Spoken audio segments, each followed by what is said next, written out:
ये हर महीने आता।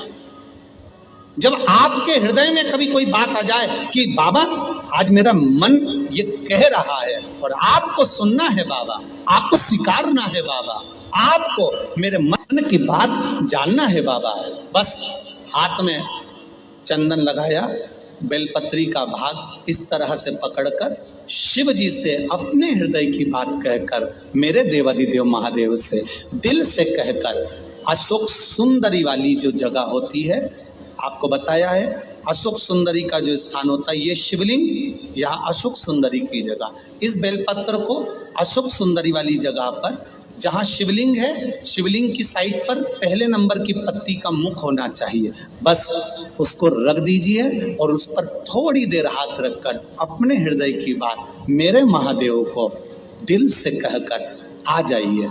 अगली सोमवार की अष्टमी या अगला प्रदोष या अगली शिवरात्रि जब आती है, मेरा महादेव आपकी मनोकामना का भाव पूर्ण करता है। ये शिव तत्व है। एक बात अपने जीवन में उतार कर रखिएगा, सोमवार की अष्टमी, शिवरात्रि या सोमवार, प्रदोष, बन सके तुम्हारे पास में शिवालय हो या बेलपत्री का वृक्ष हो, वहां दीप दान अवश्य करना चाहिए। अब एक बात का स्मरण आपको रहे थोड़ा सा, अगर किसी कामना के वश अगर हम दीप लगा रहे हैं या हमारे मन में कोई भाव उत्पन्न है और हम बाबा से कहना चाहते हैं कि बाबा मेरा ये कार्य है आप पूर्ण करिएगा, तो फिर शिव मंदिर में भी लंबी बाती का दीप आप प्रदोष या सोमवार की अष्टमी या सोमवार या आप शिवरात्रि को बाबा से निवेदन कर कर लगा सकते। हाँ, विशेष जब कोई एक बहुत बड़ी बात हो और आपके कार्य में कहीं अटकल हो रही हो, तो एक ही दीप में दो बाती, शिव और शक्ति, लंबी बाती बनाई, शिव और शक्ति के नाम से दो बाती एक साथ एक दीप में भी लगा सकते हैं। पर कब? जब विशेष कोई आपका कार्य हो और वो अटक रहा हो, विशेष कोई कार्य, और आप बाबा से प्रार्थना कर रहे हो, तो दो बाती का भी प्रयोग आप कर सकते हो। ऐसे शिव तत्व। शंकर भगवान को धतूरा कब चढ़ाना चाहिए उसका विशेष ध्यान रखें। जैसे शिवरात्रि है, प्रदोष है, या सोमवार है, या कोई विशेष आपका उत्सव है, तो आप शिव जी को धतूरा चढ़ा सकते हैं। या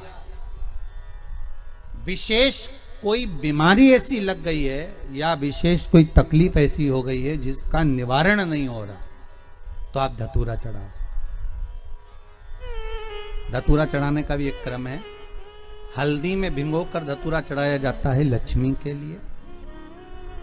चंदन में भिगोकर धतूरा चढ़ाया जाता है आयु की वृद्धि के लिए। अबीर एक सफेद कलर का बॉर्डर होता है। अबीर गुलाल जो होती है, गुलाल में अबीर डलता है, चमकदार, आपने देखा होगा अबीर। तो अबीर में धतूरा जो डुबो कर चढ़ाया जाता है, अबीर को लगाकर चढ़ाया जाता है, वो रोग मुक्ति का होता है। काय के लिए होता है वो? रोग मुक्ति। ओम श्री शिवाय नमस्तुभ्यम, ओम श्री शिवाय नमस्तुभ्यम, रोग की मुक्ति। धतूरे का भी एक स्मरण होता है महाराज।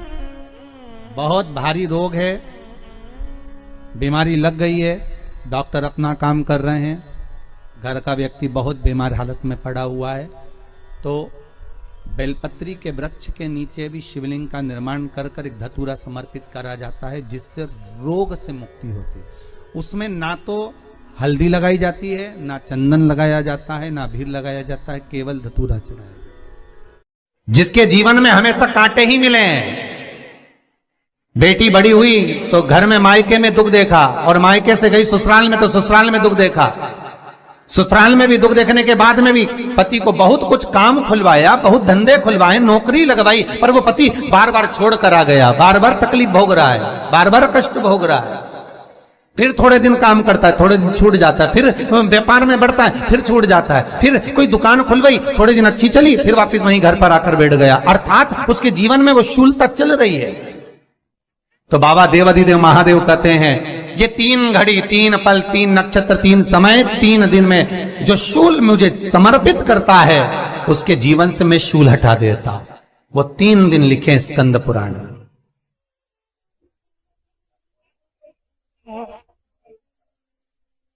महाराज, बैसाख महीने में जो प्रदोष आती है, बैसाख के महीने में बहुत ध्यान से सुनना भाई, जो अपनी जिंदगी से बहुत तंग आ गए हो, परेशान हो गए हो, कष्टमय जीवन जी रहे हो, बहुत दुखी हो गए हो, उनके लिए ये स्कंद पुराण का चरित्र फिर मिले ना मिले, आप प्रेम से सुन लो भाव से।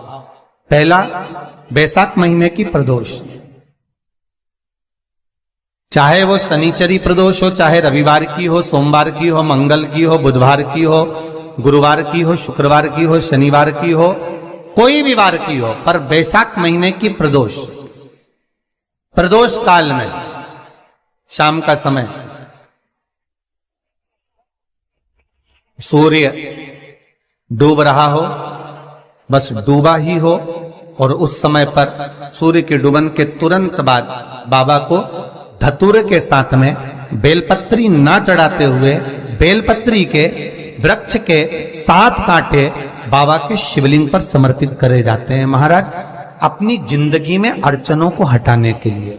फिर आप जिस व्यापार में उतरे, जिस व्यवसाय में उतरे, जिस नौकरी में उतरे, आप दिल से करें, आपको तरक्की मिलेगी। आप हार नहीं सकते, नीचे नहीं आ सकते, उन्नति पर ही चढ़ेंगे। एक वैशाख मास की प्रदोष। दूसरा, शिवरात्रि के दिन मध्याह्न का समय। महाराज, जो बड़ी शिवरात्रि होती है माघ की, बड़ी शिवरात्रि के अंतर्गत मध्याह्न का समय, दोपहर के ठीक 12 बजे, चाहे फिर वो कोई भी दिन हो महाराज, शिवरात्रि जिस दिन पड़ रही हो,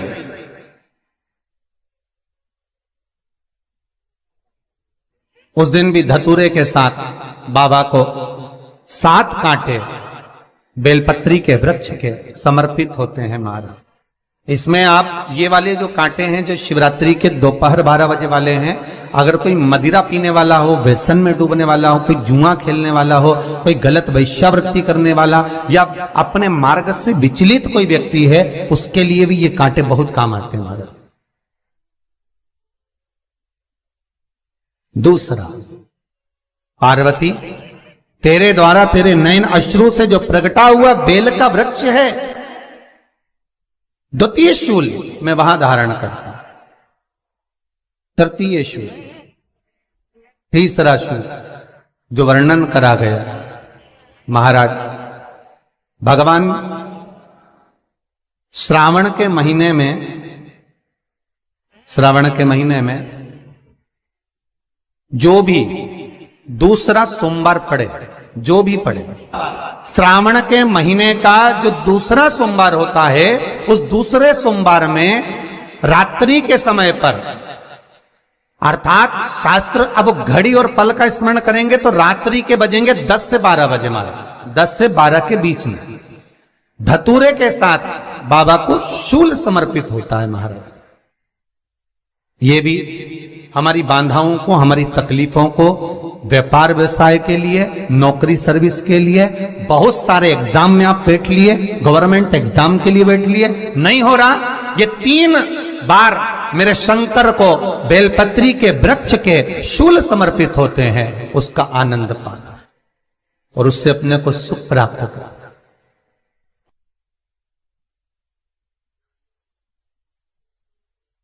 कि बाबा भोलेनाथ जी के नयन अश्रु से जो प्रकट हुआ वो रुद्राक्ष का पौधा है, माता पार्वती के नयन अश्रु से जो प्रकट हुआ वो बेलपत्री का पौधा है, और उमा और महेश, जिस महेश के वंशज है महेश्वरी, जिनकी 12 खाम प्रगटी है भगवान महेश के द्वारा, वो महेश और उमा, उमा और महेश का जो चरित्र है कि उमा और महेश का जब प्रागट्य हुआ, उमा और महेश जब दोनों आनंद में विभोर होकर जब चलते हैं और दोनों के बैठने से तप मुद्रा से जो पौधा उत्पन्न होता है वो शमी का पौधा है। तो एक बात ध्यान रखिए, शिव जी के द्वारा जो निर्मित हुआ उसमें कोई शूल नहीं है, उसमें कोई कांटे नहीं है। पार्वती के द्वारा जो निर्मित हुआ बेलपत्री का पौधा, उसमें कांटे हैं। और पार्वती के मिलन से भी जो उत्पन्न हुआ है शंकर के साथ में, उसमें भी कांटे हैं। शमी के पौधे में भी कांटे हैं, शमी के वृक्ष में भी कांटे हैं।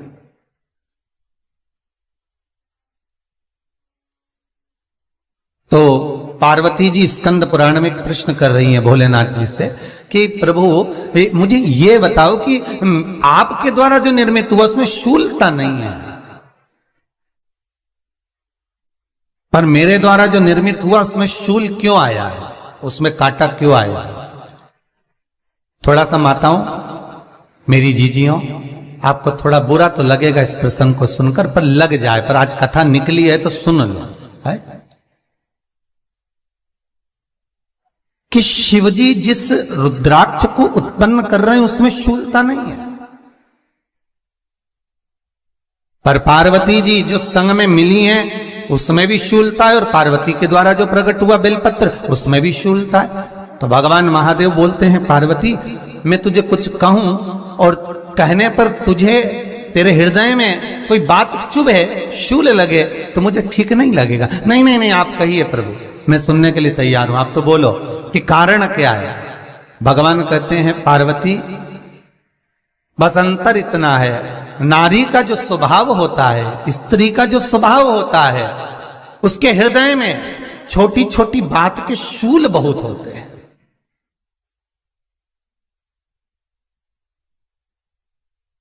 जेठानी ने ये कह दिया, देवरानी ने ये कह दिया, तुम्हारी मम्मी ये बोल दी, तुम्हारे पापा ने ये कह दिया, तुम्हारी बहनों ने ये कह दिया, तुम्हारे भाई ने ये कह दिया, तुम्हारे रिश्तेदार ने ये बोल दिया। ये नारी के भीतर ये शूलता रहती है। तो पार्वती जी बोली कि जितना तप आपने करा उतना तप मैंने करा, और जितनी साधना आपने करी उतनी साधना मैंने करी, और जितना आराधना दिल से आपने करी उतनी आराधना दिल से मैंने करी, फिर इसमें शूलता कहां से आ गई? भगवान शिव बोले, बस पार्वती बात इतनी सी है कि जब मैं आराधना करने बैठता हूं तो मेरी दृष्टि में सम्मुख में कुछ नहीं होता। जब मैं आराधना करने बैठता हूं तो मेरी दृष्टि में, मेरे सम्मुख में कुछ नहीं होता कि कौन ने क्या करा है, कौन ने क्या बोला है, कौन क्या कर रहा है, उससे मुझे मतलब नहीं होता, उससे मुझे कोई मतलब नहीं। पर पार्वती जब तू आराधना करने भी बैठती है ना, तो तेरी चित्त वृत्ति में कहीं ना कहीं किसी ना किसी रूप में कोई शूल आ ही जाता है।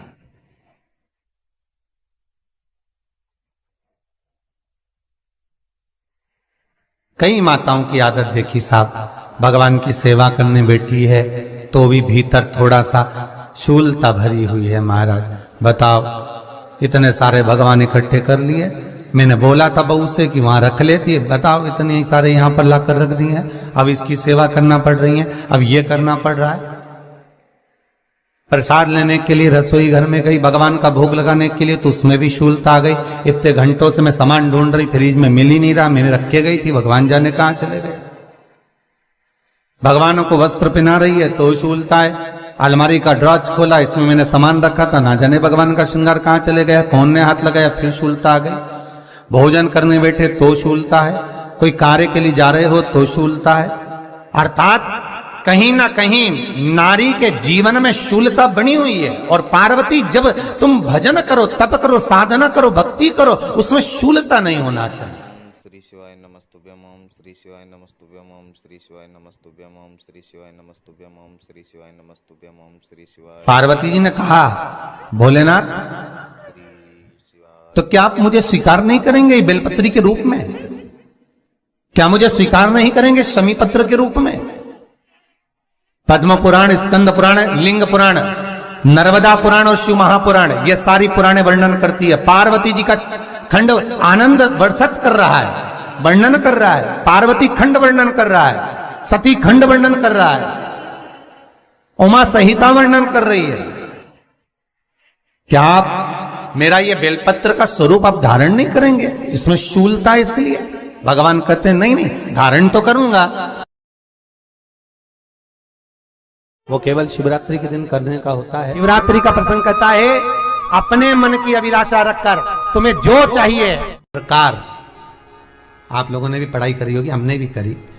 ऐसा रहता उसमें नोक रहती है या पेंसिल उसमें भर देते हैं और उससे ऐसा पेज घुमा घुमा के उसको कस देते हैं। वो ऐसा रखते हैं, कॉपी पर ऐसा रखा जाता, फिर उसको ऐसा घुमाते घुमाते कि नहीं घुमाते?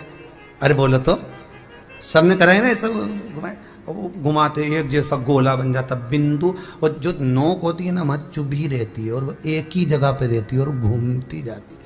उसी तरह इस मन को, इस दिल को एक में लगा के रखो, बाकी की सब दुनिया में घूम के आ जाओ। दिल एक में लगा कर बैठ गए, चित्त एक में लगा कर बैठ गए तो सृष्टि में कहीं पर भी घूम कर आओगे, परमात्मा उस जगह पर हाजिर मिल जाएगा। पर स्थान मत छोड़ना, जगह चित्त वृत्ति ना छूटी जाए, भगवान का भजन ना छूटे, उसका स्मरण ना छूटे। ये वस्तुएं, ये सामान, ये सामग्री, ये दौलत, ये सत्ता सब जाने वाली। जहां बैठे हो उस मन को वहां लगाना। हम तो यहां तक कहते हैं, यहां तक कहते हैं होटल में जाओ तो दिल होटल में लगा लो, होटल में जाओ तो दिल होटल में लगाओ, खाने में लगाओ, बफेट में जाओ तो बफेट में लगाओ, शादी में जाओ तो थोड़ा रिश्तेदारों में लगाओ, और अगर सत्संग में आओ तो मेरे भोलेनाथ में लगाओ। दिल लगाना ना भूलिएगा। परमात्मा को थोड़ा समय जितना दे रहे हो, 3 घंटा, 2 घंटा, 2.5 घंटा, 1 घंटा, आधा घंटा, जितना हम भगवान को देना, उतनी देर भगवान में चित्त होना चाहिए, उतनी देर भगवान में मन लगाना चाहिए। पर ना जाने दुनिया के लोग कहां चले गए, वह मोबाइल ने सब हटा दिया। हर 15 मिनट में ऐसी याद आए ना व्हाट्सअप खोल के बैठ जाए। आप इस त्रिपुंड 3 रेखा का दर्शन भगवान विष्णु के मस्तक पर भी कर सकते हैं। आप ये 3 रेखा का दर्शन स्वयं ब्रह्मा के मस्तक पर भी कर सकते हैं। आप ये 3 रेखा का दर्शन स्वयं भगवान कृष्ण के मस्तक पर भी कर सकते हैं, श्री जी बाबा के मस्तक पर भी कर सकते हैं इस त्रिपुंड का दर्शन। बस अंतर इतना है, शिव जो त्रिपुंड लगाए हैं वो आड़ा है। तिरुमाला में जो तिरुपति बाबा का अपन दर्शन करते हैं, जो त्रिपुंड लगाए हैं वो खड़ा है, 2 सफेद बीच में लाल। मेरे श्री जी बाबा ने भी अपने मस्तक पर त्रिपुंड धारण कर कर रखा। मेरे श्री जी बाबा ने भी अपने मस्तक पर त्रिपुंड धारण करा है और बाद में एक कुंकू की रौली की एक तिलक को धारण कर कर रखा है। तो वो त्रिपुंड का जो दर्शन हो रहा है, सोने की 3 रेखाओं का जो दर्शन हो रहा है वो आप करेंगे। वो सोने की जो 3 रेखाएं उसका जो दर्शन हो रहा है वो आप कर सकते हैं। जो बच्चा पढ़ने में कमजोर होता है उसके हाथ से सरसों के 31 फूल शंकर जी को चढ़ा दिए जाते हैं तो बच्चा पढ़ने में अव्वल निकल जाता है। उसके बच्चे को कभी नहीं कह सकते कि पढ़ने बैठ, वो खुद बैठ